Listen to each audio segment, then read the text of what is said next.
The flashing blue and red lights flickered across the pavement, painting the quiet suburban street in alternating hues of alarm.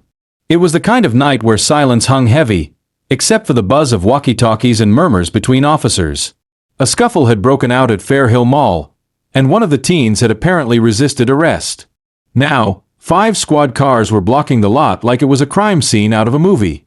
In the back of a patrol car, 15-year-old Ayanna Harris sat with her hands cuffed behind her back, cheeks streaked with silent tears and rage smoldering in her chest. She hadn't done anything, at least not anything to deserve this. She was just walking with her friends after a late movie when the officer had stopped them, asking questions about recent shoplifting in the area. She spoke calmly, respectfully, but when she refused to hand over her phone without a warrant, things escalated. The officer, Sergeant Bradley, was a stocky man with a buzz cut and a permanent smirk that clung to his face like a scar. He had immediately assumed Ayanna was the ringleader, though her record was spotless and she had honors classes to back it up. The second she started talking back, quoting her rights, he laughed like she was performing stand-up comedy. "That's cute," he had said. "What, your daddy a lawyer?" Ayanna bit her lip. "My father's in the Special Forces." Bradley had snorted with such force his entire upper body shook. "Right. And I'm the Queen of England." Her jaw clenched. "I'm not lying. That's rich girl. What's next?" "He's a ninja too." He shook his head, then turned to the other officer. "You hear that, Miller? She says her daddy's a Green Beret or some top-secret warrior. Got ourselves a little GI. Jane." The other cop chuckled, but didn't respond. Ayanna said nothing after that. She just sat still, furious and humiliated, while Sergeant Bradley strutted like a rooster who had pecked down a mouse. But deep down, she wasn't afraid. She just needed him to arrive.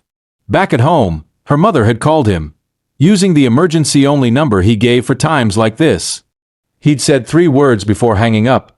"I'm on my way." Bradley leaned against the open car door and stared at Ayanna like she was some exotic creature. "You kids think you're untouchable. I've seen your type. Loud, disrespectful, always playing the race card. You think the world owes you something, 'cause you're black? It doesn't. You want respect? Earn it." She turned to face him, eyes hard.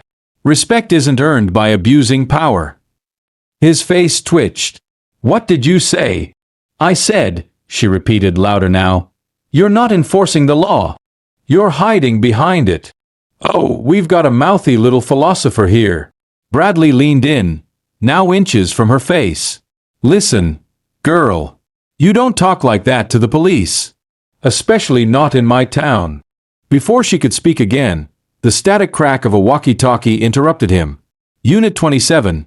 Be advised, civilian approaching perimeter on foot. Tall male, 6 feet 4 inches, black clothing, no ID presented."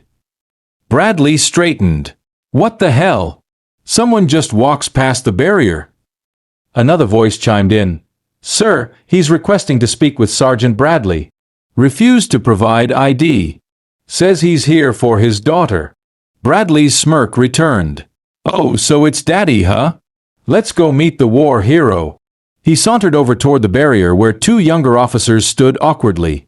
Behind them, cutting a silhouette against the flashing lights, was a towering man in his early 40s. He wore a black windbreaker, tactical boots, and his posture, shoulders back, eyes sharp, commanded attention. His presence was still, coiled, like a blade waiting to strike. "Sir," one of the younger officers said, "you can't come any closer without." The man stepped forward, his voice calm but firm. "I'm not here to argue. I'm here for my daughter. Her name is Ayanna Harris." Sergeant Bradley puffed his chest. "And you are?" The man looked him squarely in the eyes. "Master Sergeant Elijah Harris. U.S. Army Special Forces." Bradley gave a sarcastic little bow. "Well, color me impressed. We've got ourselves a real-life Rambo." But something in his tone wavered. Because as Elijah stepped closer, the insignia on his jacket glinted faintly under the patrol lights. It wasn't one you saw often. A triangle with an arrow piercing through. Green berets. The younger officers shifted uncomfortably. Elijah kept his voice low and level. You detained my daughter. I'd like an explanation. She resisted a lawful search and was disrespectful to officers, Bradley said, crossing his arms. Tried to play tough, said you were in some special ops unit. She was telling the truth. I don't need a bedtime story, Sergeant, Bradley replied. Now step back before this becomes obstruction. One of the younger officers hesitated, then stepped forward. Sir, I think we should double-check the ID. She doesn't need a search warrant to walk in public, Elijah said, ignoring the rest. You had no probable cause. You stopped her because of how she looks. You escalated. Then you mocked her. Now I'm here. Bradley's voice rose. I don't care who you are. You don't come on my scene and give orders. I'm not giving orders. I'm stating facts. There was a pause. Elijah's tone was calm, but behind his eyes burned the same heat Ayanna felt in the back of that squad car. This man wasn't here to start a war. He was the war. Ayanna watched from the back seat, her heart hammering as her father finally appeared beside the car. The officers parted like water around a rock. Elijah looked through the window, saw the cuffs, and frowned deeply. Open the door, he said.